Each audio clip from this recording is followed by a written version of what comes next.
Écoutez. Bienvenue à Djobé.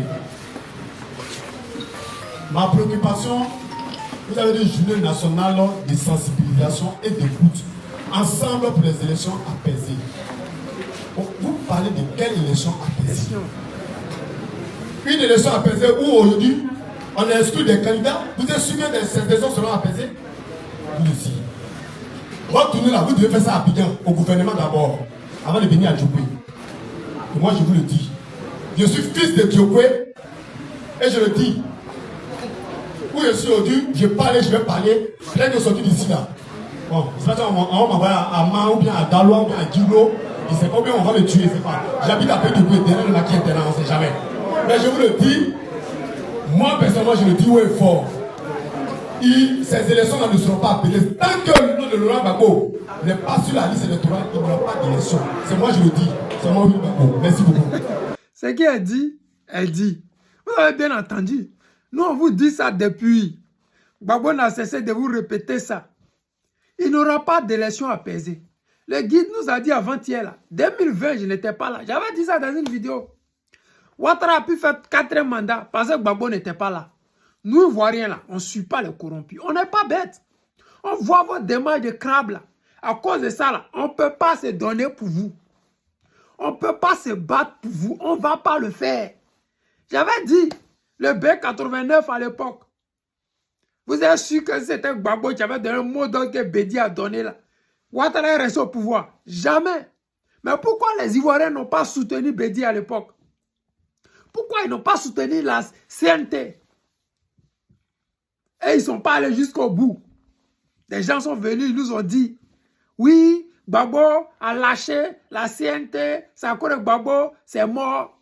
Parce qu'il y a d'autres là qui ont dit, on n'a qu'à continuer comme Sorogio. Et puis, Gbagbo est venu dire non, le PPACI n'a qu'à se retirer. Donc voilà pourquoi c'est pas parti jusqu'au bout. Non, c'est pas ça.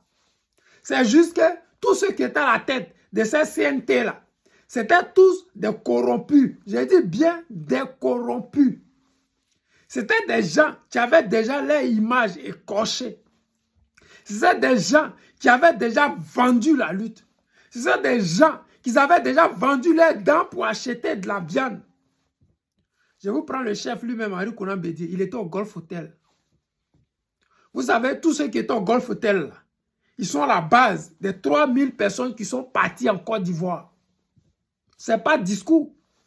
Quand il y aura vraiment une justice internationale, ils vont nous expliquer pourquoi est-ce que des partis politiques se retrouvaient au Golfe.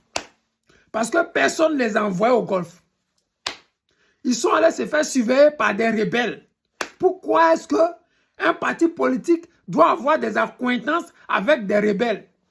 Comment est-ce que des rebelles peuvent demander à ce qu'on inscrive des opposants sur la liste électorale? Trop de questions, trop de morts. Je vous prends Pascal Affi-N'Guessan. Pascal Affi-N'Guessan, avec tout ce qu'il avait fait au guide président Laurent Gbagbo, quel Ivoirien allait avoir le courage de soutenir ce monsieur-là? Celui-là, il est encore dans la politique parce que le président Laurent Gbagbo lui a tendu la main. Sinon, les Ivoiriens l'ont vomi comme ça. Prenons notre mère, elle-même là. Vous avez vu son comportement sur les réseaux sociaux. Les gens ont créé leur mouvement pour magnifier la femme. Elle a pris ça pour faire parti politique.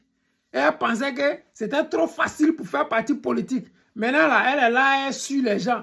Alors qu'elle nous avait dit qu'elle venait en politique, là. C'était pour être leader.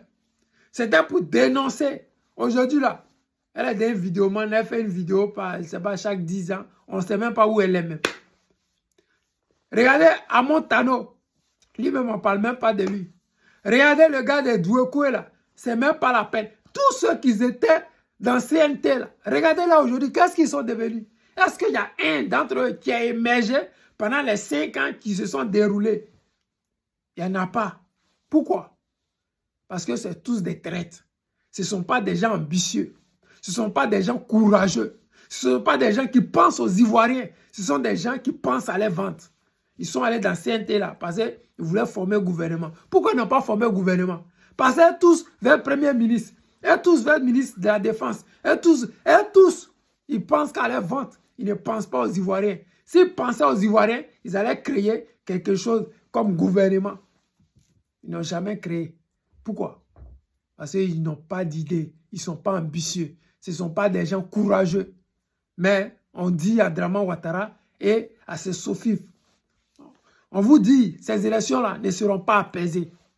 Si en 2020, vous avez dit, nous sommes partis à plus de 80 personnes qui ont été déjà, pour cette fois-ci, là, nous, on ne sait pas combien ça va être. Mais ça ne sera pas le double, ça ne sera pas le triple, ça ne sera pas le quadruple. Ouais, vous allez lire au sorti de ça, là. Si vous avez pu garder le pouvoir, là, vous serez si un pied avec Béki. Si vous avez pu garder ce pouvoir de 2025 là, vous serez avec une béquille jusqu'en 2030. Ouais, vous parlez de faire, vous avez fait pont, vous avez fait goudron. Mais je pense que vous allez mettre ça dans vos bagages et puis vous allez partir ça. Sinon, nous Ivoiriens là, on va garder notre terre là. On va garder notre Côte d'Ivoire là. Si vous réussissez, ceux qui vous ont permis à rester, non, d'autres auront des haines fermés. D'autres vont aller avec des béquilles. Ce n'est pas discours. Les amis, c'est le président Lota, l'ami des dirigeants qui se respectent. Je vous aime et je vous dis à tout à l'heure.